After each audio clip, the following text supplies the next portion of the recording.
ജാൻ്റെ ഫ്ലാറ്റിലാണ് പോകുന്നത് തൃശ്ശൂരിലാണ് ജാൻ്റെ ഫ്ലാറ്റ്. അപ്പോൾ അവിടെ വന്നപ്പോൾ ഞാൻ വിചാരിച്ചു ഇവിടെ വീട്ടിൽ ഷൂട്ട് ചെയ്തതാണ്. അപ്പോൾ ഇന്ന് നമ്മൾ ചെയ്യാൻ പോകുന്നത് സിമ്പിളായിട്ടുള്ള മാങ്ങക്കറിയാണ്. ഞാൻ എൻ്റെ വീട്ടിൽ സ്ഥിരം ഉണ്ടാക്കുന്ന മാങ്ങക്കറി ഓൾറെഡി ചെയ്തിട്ടുണ്ട്, വീഡിയോ അതിൽ കാണാം. ഇത് ഒരു വേറെ സ്പെഷ്യൽ മാങ്ങക്കറി. ഒരുപാട് പേര് എൻ്റെ അടുത്ത് റിക്വസ്റ്റ് ചെയ്തിട്ടുള്ളൊരു കറിയാണ്. അതായത് ക്രിസ്ത്യൻ കല്യാണങ്ങളിലൊക്കെ കാണുന്ന ടൈപ്പുള്ളൊരു മാങ്ങക്കറി. അപ്പോൾ ഞാൻ ഒരുപാട് പേരോട് അന്വേഷിച്ച് അവസാനം കിട്ടിയ റെസിപ്പിയാണ്. നിങ്ങളൊന്ന് ട്രൈ ചെയ്ത് നോക്കൂ, അതിനുശേഷം അഭിപ്രായം പറയാൻ പറ്റില്ല കേട്ടോ. അപ്പോൾ ഒട്ടും നേരം വൈകാതെ എങ്ങനെയാണ് മാങ്ങക്കറി ഉണ്ടാക്കാം എന്ന് നോക്കിയിട്ട് വരാം കേട്ടോ.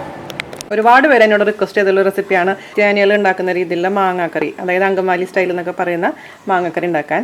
അപ്പോൾ ഇതിനു വേണ്ടി ഞാനിപ്പോൾ ഒരു മാങ്ങയാണ് ഇവിടെ എടുത്തിരിക്കുന്നത്. നല്ല മൂത്ത മാങ്ങ, ഒരുപാട് പുളിയൊന്നും ഇല്ലാത്ത മൂത്ത മാങ്ങ ഒരെണ്ണം ഇതുപോലത്തെ പീസായിട്ട് മുറിച്ചിരിക്കുന്നതാണ്. ഓക്കെ, അപ്പോൾ തൊലി അധികം നിൽക്കണ്ട, അതായത് ഒരു പച്ച കളറൊക്കെ ഉണ്ടെങ്കിൽ നന്നായിട്ട് ചെത്തിക്കളയുക. അത് നമുക്കൊന്ന് മാരിനേറ്റ് ചെയ്ത് വെക്കണം. അത് വേണ്ടിയിട്ടൊരു കടായിലോട്ട് ഞാൻ ഈ മാങ്ങ പീസസ് കൊടുത്തിട്ടുണ്ട്. ഇനി ഇതിലേക്ക് നമുക്ക് കുറച്ച് മഞ്ഞൾപ്പൊടി ഇട്ട് കൊടുക്കാം. കുറച്ച് മതിയിട്ടാ, ഒരു 1/4 ടീസ്പൂണൊന്നും വേണ്ട, 2 നുള്ളു എന്നുള്ള രീതിയിലുള്ള അളവ് മഞ്ഞൾപ്പൊടി ഇട്ട് കൊടുക്കുക.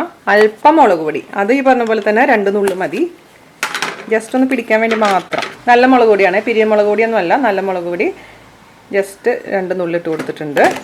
പിന്നെ ആവശ്യത്തിനുള്ള ഉപ്പ്, ഇതൊരു 1/4 ടീസ്പൂണോളം ഉപ്പിട്ട് കൊടുത്തിട്ടുണ്ട്. പിന്നെ അവസാനമായിട്ട് ഇതിൻ്റെ പ്രത്യേകത എന്താണെന്ന് വെച്ച് കഴിഞ്ഞാൽ ഇതിൽ വിനീഗറാണ് നമ്മൾ യൂസ് ചെയ്യുന്നത്.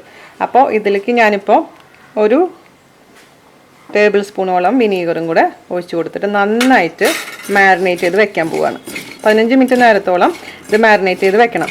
അപ്പോഴാണ് ഈ മാങ്ങയുടെ കഷ്ണത്തിലോട്ട് വിനീഗറും ഈ മഞ്ഞൾപ്പൊടിയും മുളക് പൊടിയും ഉപ്പൊക്കെ പിടിക്കുള്ളൂ. കണ്ടില്ലേ?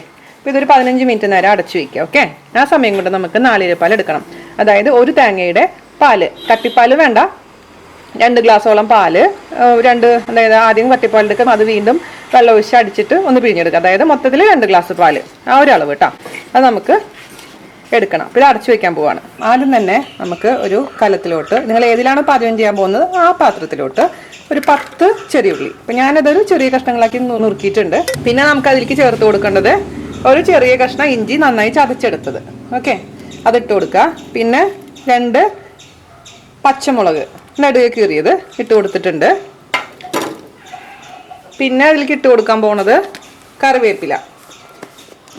നമ്മുടെ കറിവേപ്പില ഓർമ്മയില്ലേ, നമ്മുടെ പാത്രത്തിൽ സൂക്ഷിച്ച് വെച്ചിരിക്കുന്ന ഇപ്പോഴും നല്ല ഫ്രഷ് ആയിരിക്കുന്ന കറിവേപ്പില ഒരു തണ്ട് ഇട്ട് കൊടുക്കാം. പിന്നെ നമുക്ക് പിന്നെ വിട്ട് കൊടുക്കണം കേട്ടോ, ഇപ്പോൾ തൽക്കാലം ഒരു തണ്ട് മതി. പിന്നെ നമ്മൾ ഇതിലേക്ക് ഇട്ട് കൊടുക്കാൻ പോകുന്നത് 1/2 ടീസ്പൂൺ മുളക് പൊടി, നല്ല മുളക് പൊടി. അതുപോലെ തന്നെ 1/2 ടീസ്പൂൺ കാശ്മീരി മുളക് പൊടി. ഇപ്പം നിങ്ങൾക്ക് കാശ്മീരി മുളക് പൊടി മാത്രം ഇട്ടിട്ടുണ്ടെങ്കിൽ അങ്ങനെ ആവാം, നേരെ തിരിച്ചു പോവാം. അതായത് ഞാനിപ്പോൾ ഒരു കളർ കിട്ടാൻ വേണ്ടിയിട്ടാണ് 2 മുളക് പൊടിയും കൂടെ ചേർക്കുന്നത്. ഏതെങ്കിലും ഒന്ന് ചേർത്താലും മതി. അപ്പോൾ അര നല്ല കണക്ക് കേട്ടോ. പിന്നെ മാങ്ങക്കറി, ഇത് നമ്മുടെ മീൻകറി അല്ല, മാങ്ങക്കറി ഏതാണ്, ഒരുപാട് എരിവൊന്നും വേണ്ട. അപ്പോൾ എരിവ് അതിനനുസരിച്ച് അഡ്ജസ്റ്റ് ചെയ്തിടാൻ മറക്കരുത്. പിന്നെ ഇതിലേക്ക് ചേർത്ത് കൊടുക്കേണ്ടത് ഒരു 1/4 ടീസ്പൂൺ മഞ്ഞൾപ്പൊടി. എൻ്റെ തൃശ്ശൂർ മീൻകറിയില്ലേ, അതിൻ്റെ ഏകദേശം ഒരു രൂപത്തിലോട്ടാണ് ഞാൻ ചെയ്യാൻ പോകുന്നത്. കുറച്ച് സാധാരണ റെസിപ്പിനേക്കാളും കുറച്ചും കൂടെ ഒരു ചേഞ്ചസ് ഞാൻ വരുത്തിയിട്ടുണ്ട്. പിന്നെ മല്ലിപ്പൊടി 1/2 ടീസ്പൂൺ മല്ലിപ്പൊടിയാണ് ഇട്ട് കൊടുക്കാൻ പോണത്. പിന്നെ മല്ലിപ്പൊടി ചിലവർക്ക് ഒരുപാട് ഇഷ്ടമാണ്, പക്ഷെ എനിക്ക് അധികം മല്ലിപ്പൊടിയുടെ ടേസ്റ്റ് ഇഷ്ടമില്ലാത്തതുകൊണ്ട് ഞാൻ 1/2 ടീസ്പൂൺ ഇട്ട് കൊടുത്തിട്ടുള്ളൂ. അത് വേണമെങ്കിൽ നിങ്ങൾക്ക് കൂട്ടി കൊടുക്കാം. ഇത് മിക്സ് ചെയ്ത് കൊടുക്കാം. പിന്നെ നമുക്ക് ഇനി ഇതിലേക്ക് ചേർത്ത് കൊടുക്കേണ്ടത് ഉപ്പാണ്. ഉപ്പ് ആവശ്യാനുസരണം. ഞാനിതിൽ 1/2 ടീസ്പൂൺ ഉപ്പിട്ട് കൊടുത്തിട്ടുണ്ട്. പിന്നെ നമുക്ക് ഇതിലേക്ക് ചേർത്ത് കൊടുക്കേണ്ടത് എന്താണെന്ന് വെച്ച് കഴിഞ്ഞാൽ വെളിച്ചെണ്ണ, ഒരു 1/2 ടേബിൾ സ്പൂണോളം വെളിച്ചെണ്ണ ഒഴിച്ച് കൊടുത്തിട്ടുണ്ട്. നന്നായി ഇത് കൈ കൊണ്ട് ഞരടി കൊടുക്കുക. ഈ പച്ചമുളകും കറിവേപ്പിലയും ചെറിയ ഉള്ളിയും ഈ മസാലകളെല്ലാം കൂടി അങ്ങ് യോജിക്കട്ടെ. അപ്പോഴാണ് ആ ഒരു റിയൽ ടേസ്റ്റ് വരിക. നമ്മുടെ കരിമീൻ മപ്പാസൊക്കെ വെക്കത്തില്ലേ, ആ ഒരു പ്രൊസീജിയർ. ഈ റെസിപ്പി ഞാനിങ്ങനെ അന്വേഷിച്ചപ്പോൾ, കാരണം എൻ്റെ വീടിൻ്റെ അടുത്തൊന്നും ഈ സംഭവം ആരും ചെയ്തിട്ടില്ല. ഞാൻ ഒരുപാട് പേരോട് വെച്ച് ഇവിടെ ആർക്കും അറിയില്ല. അപ്പോൾ അത് ക്രിസ്ത്യൻസിൻ്റെ ഒരു റെസിപ്പിയാണെന്നിങ്ങനെ അറിഞ്ഞപ്പോൾ ഞാൻ ഒരുപാട് പേരോട് അന്വേഷിച്ചു. അങ്ങനെ അപ്പോൾ അതിൽ പ്രധാനമായിട്ടും ഗീത ചേച്ചിയുടെ അടുത്തും വർഷയുടെ അടുത്തും ഒരുപാട് താങ്ക്സ് ഉണ്ട്. അപ്പോൾ നിങ്ങൾ പറഞ്ഞ പോലെയൊക്കെ ചെറിയ വ്യത്യാസങ്ങൾ മാത്രം വരുത്തി ഞാൻ ചെയ്തിട്ടുള്ളതാണ്. എല്ലാവർക്കും ഇഷ്ടപ്പെട്ടു. ഞാൻ യൂഷ്വലായി ചെയ്യുന്ന റെസിപ്പിയിൽ നിന്നും കുറച്ച് വ്യത്യാസമായിട്ടുള്ള സംഭവം. പക്ഷെ എളുപ്പമാണ് ചെയ്യാൻ.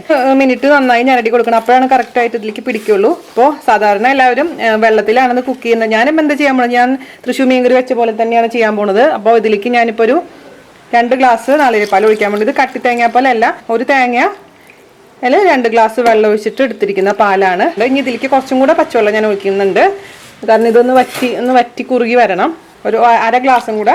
ഇനി നമുക്കിത് അടുപ്പത്ത് വെച്ച് ഒന്ന് തിളച്ച് ഒന്ന് കുറുകി വരുമ്പോഴാണ് ഞാൻ മാങ്ങ ഇടാൻ പോകുന്നത്. കാരണം മാങ്ങ ആദ്യമേ തന്നെ ഇട്ട് കൊടുത്തിട്ടുണ്ടെങ്കിൽ ആകെ ഉടഞ്ഞു പോകും. അതുകൊണ്ടാണ് ആദ്യമേ തുടക്കത്തിൽ തന്നെ നമ്മൾ മാങ്ങ ഇടാത്തത് കേട്ടോ.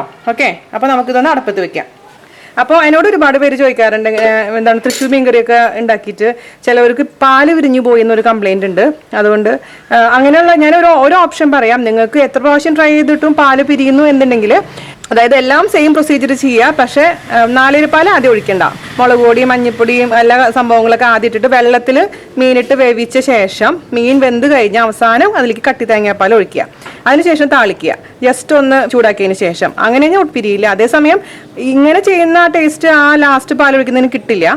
നിങ്ങൾ എന്താ ശ്രദ്ധിക്കേണ്ടതെന്ന് വെച്ച് കഴിഞ്ഞാൽ, നാളികേരപ്പാൽ എടുക്കുമ്പോൾ എപ്പോഴും റൂം ടെമ്പറേച്ചർ, ഞാൻ പല വീഡിയോസിൽ ഞാൻ റിപ്പീറ്റഡായി പറഞ്ഞിട്ടുള്ളൊരു കാര്യമാണ്, തണുത്ത നാളികേരത്തിൽ നിങ്ങൾ വെള്ളം ഒഴിച്ച് പിഴിഞ്ഞെടുത്തിട്ടുണ്ടെങ്കിൽ ആ പാൽ എന്തായാലും പിരിഞ്ഞു പോകും. അതുകൊണ്ട് എപ്പോഴും നാളികേരപ്പാൽ എടുക്കുന്ന നാളികേരം റൂം ടെമ്പറേച്ചർ ആയിരിക്കാൻ ശ്രദ്ധിക്കുക. കഴിഞ്ഞ സംശയം ഉണ്ടെങ്കിൽ അതിൽ കുറച്ച് ചൂടുവെള്ളം ഒഴിച്ചിട്ട് ഒന്ന് അടിച്ച് തേങ്ങാപ്പാൽ എടുക്കണമെങ്കിൽ ഒരിക്കലും ആ പാല് പിരിഞ്ഞു പോയില്ല. അത് ഉറപ്പുള്ള കാര്യമാണ്. നമ്മളൊക്കെ ദുബായിലൊക്കെ ആണെങ്കിൽ എന്താ പറയുക, പാക്കറ്റിലല്ലേ നമ്മൾ നാളികേരം ചെരുകിയത് നമ്മൾ ഫ്രിഡ്ജിൽ ഫ്രീസറിലാണ് സൂക്ഷിച്ച് വെക്കാറ്. അപ്പോൾ ഡീഫ്രോസ്റ്റ് ചെയ്യാൻ ചിലർ കണ്ടിട്ടുണ്ട്. അങ്ങനെ എടുത്തിട്ട് എന്താ പറയുക കുറച്ച് പച്ചവെള്ളം ഒഴിച്ചിട്ട് അടിക്കുന്ന പലരും ചെയ്യുന്നത് കണ്ടിട്ടുണ്ട്. അങ്ങനെ ചെയ്ത് കഴിഞ്ഞാൽ എന്തായാലും പാല് പിരിഞ്ഞു എന്നുള്ള ഉറപ്പാണ്. അപ്പം അങ്ങനെയൊന്നും ചെയ്യുന്നതിലും പകരം ഞാൻ പറഞ്ഞ പോയിന്റ് ഒന്ന് ശ്രദ്ധിക്കുക. നാളികേരപ്പാൽ ആദ്യം ഒഴിച്ച് കറി വയ്ക്കുമ്പോൾ നിങ്ങൾ ഒരു കാര്യം ശ്രദ്ധിക്കണം. അത് നാളികേരപ്പാൽ നന്നായി ബോയിൽ ചെയ്ത് വരെ തിളയ്ക്കുന്ന വരെ നമ്മൾ ഇളക്കി കൊടുത്തോണ്ടേയിരിക്കുക. അതിനുശേഷം പിന്നെ ഇളക്കേണ്ട ആവശ്യമൊന്നുമില്ല. പിന്നെ നമുക്ക് ചുറ്റിച്ച് കൊടുത്താൽ മാത്രം മതിയാവും. അപ്പോൾ ഇത് നന്നായി തിളയ്ക്കാൻ തുടങ്ങിയിട്ടുണ്ട് കേട്ടോ. അതിലോട്ട് മാരിനേറ്റ് ചെയ്ത് നമ്മൾ വെച്ചിട്ടില്ലേ മാങ്ങ കഷ്ണങ്ങൾ, അതിട്ട് കൊടുക്കാം. ഇനി അതിന് ശേഷം നന്നായി ഒന്ന് ചുറ്റിച്ച് കൊടുക്കാം. മല്ലിപ്പൊടിയുടെ അളവ് കുറച്ച് കൂടുതൽ ഇടും കേട്ടോ സാധാരണ രീതിയിൽ. പക്ഷെ എനിക്ക് മല്ലിപ്പൊടി കൂടുതൽ ഇഷ്ടമില്ലാത്തതുകൊണ്ടാണ് ഞാൻ 1.5 ടീസ്പൂണിൽ ഒതുക്കിയിരിക്കുന്നത്. അപ്പോൾ മല്ലിപ്പൊടി നിങ്ങൾക്ക് കൂടുതൽ വേണം എന്നുണ്ടെങ്കിൽ ചേർത്ത് കൊടുക്കാം, വിരോധമൊന്നുമില്ല. ഇത് നമുക്ക് അടച്ചു വെച്ചിട്ട് മീഡിയം ഫ്ലെയിമിൽ ഇട്ടതിന് ശേഷം ഒന്ന് വേവിച്ചെടുക്കുക. അതായത് ഈ മാങ്ങ കഷ്ണങ്ങളൊന്ന് വേവട്ടെ. അതിന് ശേഷം വേണം ഇതിലേക്ക് വിനീഗർ ചേർത്ത് കൊടുക്കാൻ. ഓക്കെ, 5 മിനിറ്റോളം വെന്താൽ മതി. അപ്പോഴേക്കും കഷ്ണങ്ങൾ വെന്തോളും. വിനീഗർ ഒഴിച്ച് കൊടുക്കണം. വിനീഗറാണ് ഈ കറിയുടെ ഒരു എന്താ പറയുക, സാധാരണ കറികളിൽ നിന്നും ഈ കറീനെ വ്യത്യസ്തമാക്കുന്നത്. വിനീഗർ നമ്മൾ ആദ്യം മാങ്ങ മാരിനേറ്റ് ചെയ്യാൻ വേണ്ടി ഉപയോഗിച്ചിരുന്നത് കൂടാണ്ട് 1 ടീസ്പൂണും കൂടി പൊഴിച്ച് കൊടുത്തിട്ടുണ്ട്. ഒന്ന് മിക്സ് ചെയ്ത് കൊടുക്കുക. ഇനി ഇതിൻ്റെ പുളിയൊക്കെ ഒന്ന് നോക്കട്ടെ ഞാൻ. ഏകദേശം മാങ്ങ വെന്തിട്ടുണ്ടെന്ന് തോന്നുന്നു. ഞാൻ നോക്കട്ടെ കേട്ടോ മാങ്ങ വെന്തോന്ന്. അപ്പം മാങ്ങ വെന്തിട്ടുണ്ട്. ഒരുപാട് അങ്ങ് വെന്തുടയാൻ പാടില്ല. ഈ ഒരു പരുവം, അതായത് എടുത്തു കഴിഞ്ഞാൽ മാങ്ങ ഇതിൽ കിട്ടണം. പിന്നെ ഒരുപാട് പുളിയുള്ള മാങ്ങ നമ്മൾ ഇതിൽ ഇടാൻ പാടില്ല. അത് പ്രത്യേകിച്ച് ശ്രദ്ധിക്കുക. ഒരു ചെറിയൊരു എന്താ പറയുക പുളി പാടുള്ളൂ. അതുകൊണ്ടാണ് അപ്പോൾ ഒരുപാട് പുളിയുള്ള മാവ് ഉപയോഗിച്ച് വിനീഗറും കൂടെ ഒഴിച്ച് കഴിഞ്ഞാൽ നമ്മുടെ കറിക്ക് ഭയങ്കരമായിട്ട് പുളി കൂടിപ്പോകും. അതുകൊണ്ടാണ് ഞാൻ പ്രത്യേകിച്ച് എടുത്ത് പറയാൻ കാരണം. അപ്പോൾ ഇത് ഏകദേശം ആയിട്ടുണ്ട്. നമ്മുടെ കറി വളരെ എളുപ്പത്തിൽ തയ്യാറാക്കാൻ പറ്റുന്ന ഒരു കറിയാണ് സംഭവം. പിന്നെ ഇനി നമുക്ക് ഇതിൽ ചെയ്യാൻ പോകുന്നതെന്ന് വെച്ചാൽ ഒരു മാമ്പൊടി. അവരുടെ ഒരു എന്താ പറയുക സ്പെഷ്യലായിട്ടുള്ളൊരു മാമ്പൊടി എന്ന് പറഞ്ഞു കഴിഞ്ഞാൽ, ഞാനിപ്പോൾ ഇവിടെ കുറച്ച് കറുകപ്പട്ട പൊടിച്ചു വെച്ചിട്ടുണ്ട്. അതുപോലെ തന്നെ കുറച്ച് പെരുംജീരകവും പൊടിച്ചു വെച്ചിട്ടുണ്ട്. അതിൽ നിന്ന് ഒരു നുള്ള് കറുകപ്പട്ട, ഒരു നുള്ള് പെരുംജീരകം ഞാൻ ഇതിലേക്ക് ഇട്ട് കൊടുക്കാൻ പോവാണ്, ഒരു സ്മെല്ലിന് വേണ്ടിയിട്ട് കേട്ടോ. അപ്പോൾ അത് നിർബന്ധമൊന്നുമില്ല. പക്ഷേ അവരുടെ റെസിപ്പികളിൽ എല്ലാവരും, ഞാൻ ആരോടൊക്കെ ചോദിച്ചാൽ അവരെല്ലാവരും ഈ ഒരു ഇത് പറഞ്ഞിട്ടുണ്ടായിരുന്നു. അപ്പോൾ ഒരു നുള്ള് പെരുംജീരകം ഞാൻ ചേർത്ത് കൊടുത്തിട്ടുണ്ട്. അതുപോലെ തന്നെ ഒരു നുള്ള് പട്ട പൊടിച്ചതും കൂടെ, കറുകപ്പട്ട പൊടിച്ചത് ചേർത്ത് കൊടുക്കാൻ പോവാണ്. അധികം പാടില്ല. അധികം ഇട്ട് കഴിഞ്ഞാൽ കറിയുടെ സ്മെല്ലും ടേസ്റ്റും അങ്ങനെ ഡിഫറെൻ്റ് ആയിട്ട് പോകും. അപ്പോൾ ഇത് ഇഷ്ടമല്ലാത്തവർ ഇത് കംപ്ലീറ്റ് അവോയ്ഡ് ചെയ്യാം നിങ്ങൾക്ക്. പക്ഷേ ഓത്തൻറ്റിക് ആയിട്ട് നമ്മളൊരു റെസിപ്പി കാണിക്കുമ്പോൾ ഇത് ഇട്ടില്ല എന്നുണ്ടെങ്കിൽ കറിയിൽ നിന്ന് ഒരുപാട് മാറിപ്പോവും. ഇതാണ് അതിൻ്റെ സ്മെല്ല്. അപ്പോൾ ഞാൻ പറഞ്ഞല്ലോ, ഒരു നുള്ളു മാത്രം പാടുള്ളൂ, ഒരുപാട് കൂടാൻ പാടില്ല. അത് പ്രത്യേകിച്ച് ശ്രദ്ധിക്കുക. ഇനി ഒരു 2 മിനിറ്റും കൂടെ തിളച്ച് കഴിഞ്ഞാൽ പരിപാടി കഴിഞ്ഞു. ഇനി ഇതിലേക്ക് നമുക്ക് ഉള്ളി കാച്ചി ഒഴിക്കണം. അത്രേ ഉള്ളൂ. ഇത്രയും എളുപ്പത്തിൽ തയ്യാറാക്കാൻ പറ്റുന്ന കറി എവിടെ കിട്ടുക അല്ലേ? അപ്പോൾ ഒന്ന് ചുറ്റിച്ച് കൊടുക്കുക. ഇതിൻ്റെ ടേസ്റ്റ് ഒന്ന് നോക്കട്ടെ കേട്ടോ. ഉപ്പും പുളിയൊക്കെ എങ്ങനെയുണ്ടെന്ന് ഞാൻ നോക്കട്ടെ. ഉപ്പ് കുറവാണെങ്കിൽ ഇട്ട് കൊടുക്കണം. ഈ സമയത്ത് ഉപ്പിൻ്റെ ഒരു കുറവുണ്ട്. ഉപ്പിട്ട് കൊടുക്കാൻ പോവാണ്. ബാക്കിയെല്ലാം കറക്റ്റാണ്. ഞാൻ ഇതിലിപ്പോൾ ഇച്ചിരി എരിവ് കുറവ് പോലെ എനിക്ക് ഫീൽ ചെയ്യുന്നുണ്ട്. അപ്പോൾ ഞാൻ എന്താ ചെയ്യാൻ പോകണമെന്ന് പറഞ്ഞാൽ ഒരു പച്ചമുളക് കീറിയിടാൻ പോകണം. അപ്പോൾ പച്ചമുളക് കീറിയിടുമ്പോൾ ലാസ്റ്റ് ഇടുമ്പോൾ നമ്മൾ കറിക്ക് ഒരു പ്രത്യേക രുചി കൂടും. അപ്പോൾ 2 കറിവേപ്പിലയും പച്ചമുളകും കൂടി ഞാൻ ലാസ്റ്റ് ഒന്ന് ഇട്ട് കൊടുക്കാൻ പോവാണേ. ഒരു പച്ചമുളക് അതിലേക്ക് ഇട്ട് കൊടുക്കാം, കറിവേപ്പില ഇട്ട് കൊടുക്കാം. ഇനി മതി. ഇതങ്ങ് ഓഫ് ചെയ്ത് അപ്പുറത്തെ അടുപ്പിലോട്ട് മാറ്റുക. പിന്നെ ലാസ്റ്റായിട്ട് ഞാൻ ആരോടും പറയരുത് കേട്ടോ. ഞാൻ എപ്പോഴും ചെയ്യാറുള്ള ടിപ്പ്, ഒരു നുള്ളു പഞ്ചസാര അത് ചേർത്ത് കഴിഞ്ഞാൽ നമ്മുടെ ഈ കറിയുടെ ടേസ്റ്റ് വേറൊരു ലെവലോട്ട് മാറിപ്പോകും. ഒരു നുള്ളാണേ 1/4 ടേബിൾ സ്പൂണും 1 ടേബിൾ സ്പൂണും ഇട്ട് കളയരുത് കേട്ടോ. ഒരു നുള്ളിട്ട് കൊടുക്കാൻ പാടുള്ളൂ. എന്നിട്ട് ഓഫ് ചെയ്യുക. അതിനുശേഷം എണ്ണയൊക്കെ തെളിഞ്ഞ് വന്നിട്ടുണ്ട്. അപ്പോൾ അതിനുശേഷം നമുക്കിതങ്ങ് ചുറ്റി കൊടുത്തതിന് ശേഷം അടുപ്പിൽ നിന്ന് മാറ്റി വയ്ക്കാം. എന്നിട്ട് ഇത് നമുക്ക് കാച്ചി ഒഴിക്കണം. എന്താ മണമെന്നറിയോ? ഈ കാച്ചാൻ വേണ്ടി ഒരു കടായിലോട്ട് അല്പം വെളിച്ചെണ്ണ ഒഴിച്ച് കൊടുക്കുക. 1 ടേബിൾ സ്പൂണോളം വെളിച്ചെണ്ണ ഒഴിച്ച് കൊടുക്കുക. അതൊന്ന് ചൂടാവട്ടെ. അപ്പം ഞാനിത് ഈ റെസിപ്പി ചെയ്യണത് ഈവനിങ് ടൈമിൽ. ഇപ്പോൾ 6 മണി ആയിട്ടുണ്ടാവും. ഇവിടെ അമ്പലത്തിൽ പാട്ടൊക്കെ കേട്ടില്ലേ. അപ്പോൾ ഇത് നാളെ ഉച്ചയാകുമ്പോഴേക്കിനെ ഞാൻ എടുക്കാൻ പോകുന്നത്. ഉച്ചയ്ക്ക് ചോറിന് അപ്പോഴേക്കിനും ഭയങ്കര ടേസ്റ്റ് ആയിരിക്കും കേട്ടോ. അപ്പോൾ നിങ്ങൾക്കൊക്കെ ഇതേപോലെ ഫ്രീ ടൈമൊക്കെ കിട്ടുമ്പോൾ വൈകുന്നേരം ഉണ്ടാക്കി വെക്കുകയാണെങ്കിൽ നാളത്തെ ഉച്ചക്കലത്തെ പണി ഒഴിവായി കിട്ടും. അതേസമയം ടേസ്റ്റ് ആയിട്ടുള്ളൊരു കറി ചോറിൻ്റെ കൂടെ കഴിക്കാനും പറ്റും. അപ്പോൾ ഇത് എണ്ണ ചൂടായിട്ടുണ്ട്. ഈ എണ്ണയിലോട്ട് നമുക്ക് 3 ചെറിയുള്ളി ചെറുതാക്കി അരിഞ്ഞത് ഇട്ട് കൊടുക്കാം. ഒരു ഗോൾഡൻ ബ്രൗൺ ഷെയ്ഡ് ആവുന്ന വരെ ചെറിയുള്ളി ഇതിലിട്ട് റോസ്റ്റ് ചെയ്യുക. മാങ്ങയുള്ള സമയത്ത് ഈ കറിയൊക്കെ വെക്കണം കേട്ടോ. ഞാൻ പണ്ട് മാങ്ങക്കറി ഇട്ടുണ്ടായിരുന്നില്ലേ. എൻ്റെ രീതിയിൽ വെക്കുന്ന, എൻ്റെ വീട്ടിൽ വെക്കുന്ന മാങ്ങക്കറിയും അതുപോലെ തന്നെ ഈ മാങ്ങക്കറി നിങ്ങൾ എന്തായാലും ഉണ്ടാക്കി നോക്കണം. മീനും എപ്പോഴും കിട്ടിയെന്ന് വരില്ലല്ലോ. പിന്നെ നോമ്പ് കാലത്തൊക്കെ ആണെങ്കിലും മീനൊന്നും കഴിക്കാൻ പറ്റില്ല. അപ്പോൾ ഇങ്ങനത്തെ കറികളൊക്കെ വെക്കുകയാണെങ്കിൽ സമാധാനപരമായിട്ട് ഭക്ഷണം കഴിക്കാം, അതുപോലെ തന്നെ നല്ല രുചിയുള്ള ഭക്ഷണം കഴിക്കാം അല്ലേ.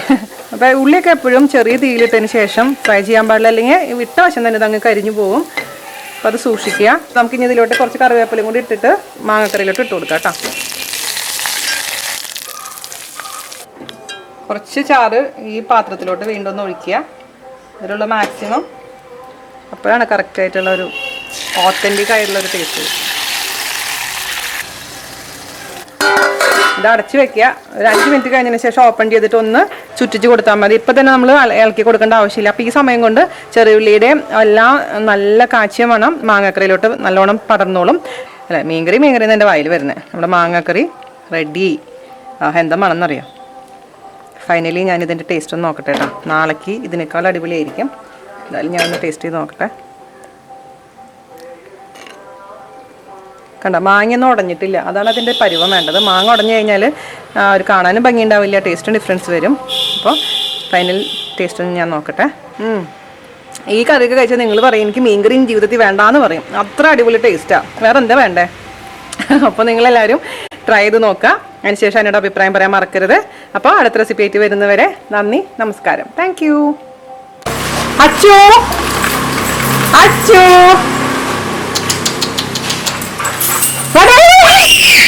Sandu, Abi, hindi pa rin. You call him.